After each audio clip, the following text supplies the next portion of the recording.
Bedtime Moon Tales.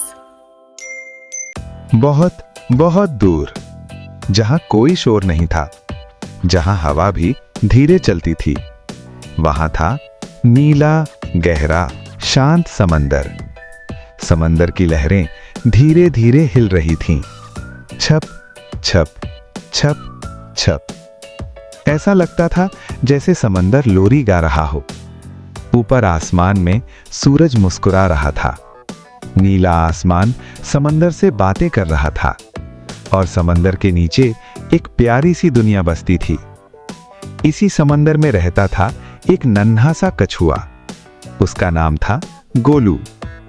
Golu का खोल गोल था, उसकी आंखें बड़ी बड़ी थीं और उसकी चाल बहुत बहुत धीमी थी। जब गोलू चलता तो ऐसा लगता जैसे समय भी थोड़ा रुक गया हो। गोलू अच्छा बच्चा था, सबकी मदद करता था, लेकिन उसके दिल में एक छोटी सी उदासी थी। गोलू अक्सर सोचता, मैं इतना धीमा क्यों हूं? सब मुझसे आगे क्यों निकल जाते हैं? जब मछलियां तैरती फुर फुर, गोलू उन्हें देखता रह जाता। काश मैं भी तेज होता, उसका दिल भारी हो जाता। हर सुबह गोलू अपने दोस्तों से मिलता। चंचल मछली, हंसमुख केकड़ा, समझदार ऑक्टोपस। मछली हंसते हुए कहती, देखो गोलू, मैं एक पल में इधर से उधर। केकड़ा बोला, मैं तो उल्टा भी चल सकता हूं। गोलू मुस्कुराता, लेकिन अंदर से उदास हो जाता। शाम को मां कछुआ गोलू के पास आती। बेटा, धीमा होना कोई गलती नहीं। समंदर में हर किसी की अपनी चाल होती है। मां गोलू के सिर पर प्यार से हाथ फेरती, लेकिन गोलू चुप रहता। एक दिन समंदर में आवाज गूंजी, कल होगी छोटी कछुआ दौड़। सब खुश हो गए। गोलू का दिल जोर से धड़कने लगा।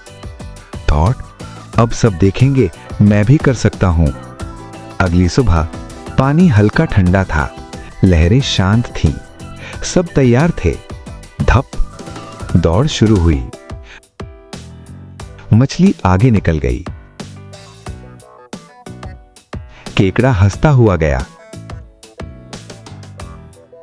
गोलू चला, धीरे, बहुत धीरे। उसकी सांस तेज हो गई।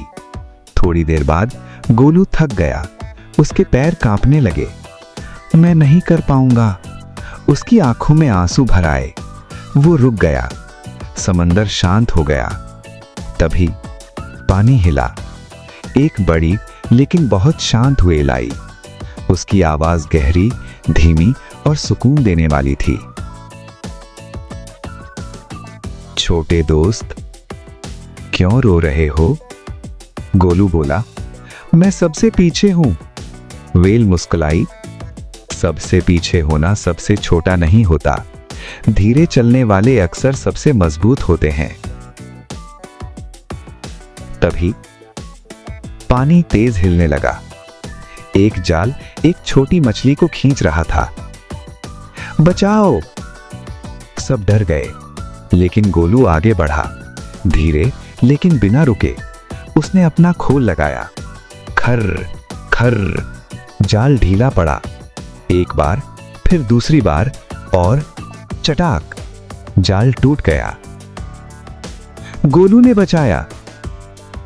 तुम सबसे बहादुर हो। सब खुश हो गए। गोलू की आंखें चमक उठी। मैं धीमा हूं पर बेकार नहीं। रात हो गई, चांद चमकने लगा। मां कछुआ ने गोलू को सीने से लगाया। तुम जैसे हो वही सबसे अच्छे हो। गोलू की आंखें बंद हो गईं। उसके चेहरे पर मुस्कान थी। ये कहानी हमें बताती है कि धीमा होना कमजोरी नहीं है, धैर्य सबसे बड़ी ताकत है और जो खुद पर भरोसा रखता है वही जीतता है।